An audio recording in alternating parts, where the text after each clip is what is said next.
Hey y'all, good evening. Thank you for joining me, Dorothea, on Through an Orthodox Christian Lens. It's still October 31st, 2025, but this video will probably be out in the morning. I'm just sharing this particular clip from Jimmy Dore Show that I saw yesterday. I just felt like I wanted to share my thoughts on a portion of this. I don't watch all of his episodes, but I just happened to catch this one. I'm not quite sure why, but I'm going to share this portion with you. You may have already seen it. It's regarding how Christian nationalism perverts the teachings of Jesus with John Fugelsang. I guess that's how you say it. Well, there are perversions. Misinterpretations of verses in the Bible and all that. But let me just get to what this argument that John and Kurt get into here in a minute. I want to talk about that for just a bit.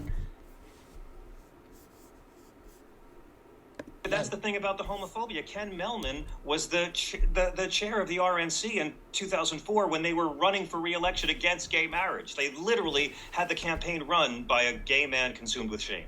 And again, like, the good news of Jesus is you could drop all the homophobia shit because that's against everything he talks about.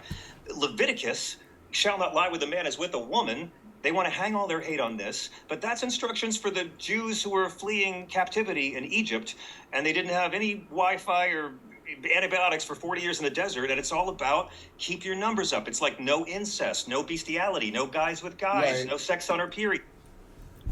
And he just made this up. I hate to be this blunt, but that's not what that means. I don't know where he got this information from, other than maybe he just decided that, he wanted to believe such a interpretation or opinion on this. It's certainly not historically correct. It's not what's always been believed since Christ taught his apostles, and the apostles taught the disciples and the churches from day one, since Christ was on the earth, and our church became came into existence 33 AD. But let me go on, finish this portion. It's all about keep making more people so the tribe doesn't die out. It's not about consensual relations with men, and even if it was, the character of Jesus supposedly brought a new covenant, so Leviticus doesn't apply, and if it does, then Leviticus 20:10 commands you to stone adulterers to death, and I'll let these guys work that out with Mr. Trump on their own. Yeah, no, that's more, okay, so, because Paul, now, I'm not saying I believe this, but I'm telling you that's the Lord. Paul said don't do that, and he's... The Apostle Paul? Yeah, Paul. but look, Paul's not, but he didn't. Paul didn't. Paul's not Jesus. The word homosexual wasn't put into the translation of Paul's letters until 1946. But Paul was talking about Roman temple prostitutes. He was talking about... And here we go again. Paul was talking about prostitutes. Where did you get that from? You need to explain, John, where you pulled that out from, because that is not correct. If you are following what's always been taught on what these verses and what Christ was teaching. Another thing is the gay marriage issue. Yeah, that it's kind of an oxymoron. It doesn't fit together, because the marriage has always been a sacrament in our church. Now, maybe if you don't have sacraments in your church and you don't, follow that, but for us, sacraments are God's grace, and the sacrament of marriage is between one man and one woman, and that's what it means. So you can't really say gay marriage. There's just no such thing. I don't mean that in a mean way. It's just the way it is. It's the way it's how that sacrament works. there's civil unions and all that, but it just doesn't compute for us Orthodox. Okay, we Orthodox just don't understand it like that. Okay. The other thing is, he's basically saying, because well, Paul isn't Jesus. Well, no kidding. Paul isn't Jesus, but he was appointed by Jesus to teach what he was taught by Christ himself. This guy, I don't know where he's getting his information from. It sounds like he just decided to read and come up with his own thoughts that he felt made him feel, yeah, that's good. That I like the way that sounds. I like this outlook, this position, and I'm gonna run with that. It just doesn't sound like he really, supposedly he studied the Bible, but it just sounds to me like it's all about what he thinks it is. And so basically he's saying, well, whatever Paul says doesn't count. Well, then, how do you believe in the 4 Gospels? They're all from the apostles that aren't Jesus. So do you think those don't count either?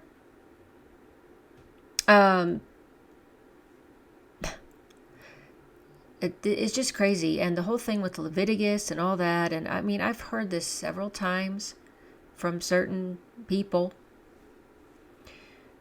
Oh, well, that was the old covenant, and none of the stuff that was said then applies after Christ came. Well, that's not really true. If you go with what's always been taught and has been preserved for all of these years, Christ didn't say anything about changing Leviticus. For instance, what he mentioned there with the don't lie with the man can't lie with man, and that has nothing to do with population numbers. It's a perverse, it's not a the way that was supposed to be made, as was Adam and Eve. The whole thing, and there's other things that are said, okay. What you can say is Christ changed a few things when he was on earth. And that was, you could I think it was with Peter. You can eat certain animals that you weren't able to eat in the old covenant, the rules that were applied then. That changed once Christ was on earth. And the other thing, which is the main thing of why things changed, was that Christ had replaced the animals that were being sacrificed, like the lamb, which obviously symbolism for Christ. And Christ became the lamb that was sacrificed for the world, on the cross. And so, I hope you're understanding what I'm saying here. So, those were important pieces. Again, if he doesn't mention it, that means that it was a given and it hadn't been changed. So the same thing. Now he'll mention things like fasting. When you fast, not if you fast. When you fast. I mean, that was a continued regular occurrence in the Old Testament in the temples, and that carried over to the churches. So I don't know. This guy doesn't know what he's talking about. I mean, he says he's Catholic, but he doesn't really follow even the Catholic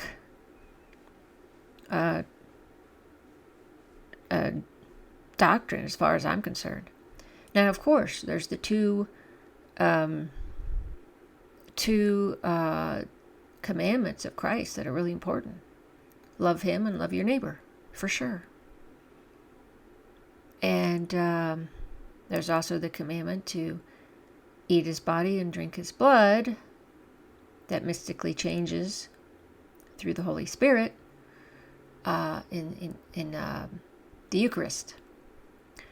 And, you know, he has other commands as well.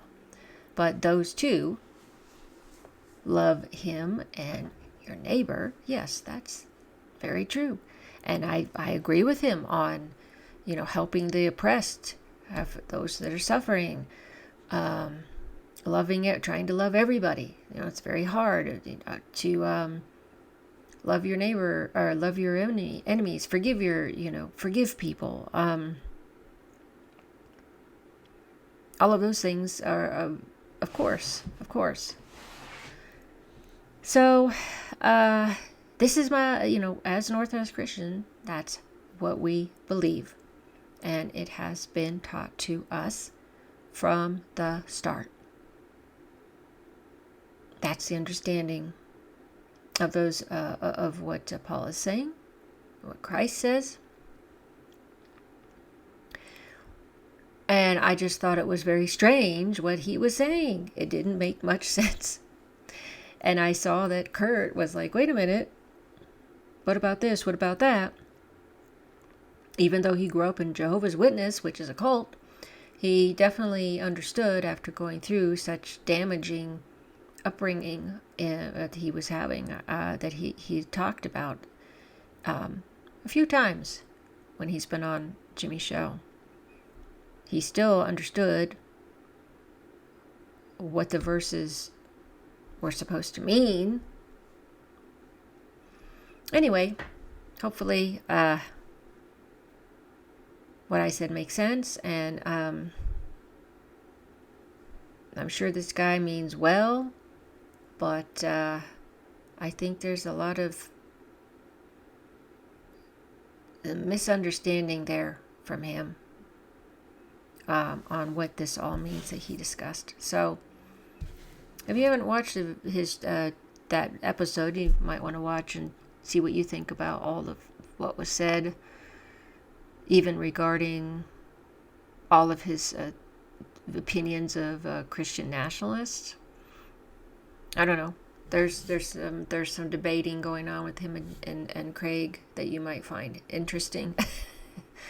Anyway, thanks so much for watching. Thanks so much for following my channel. I hope you have a blessed night. Until next time.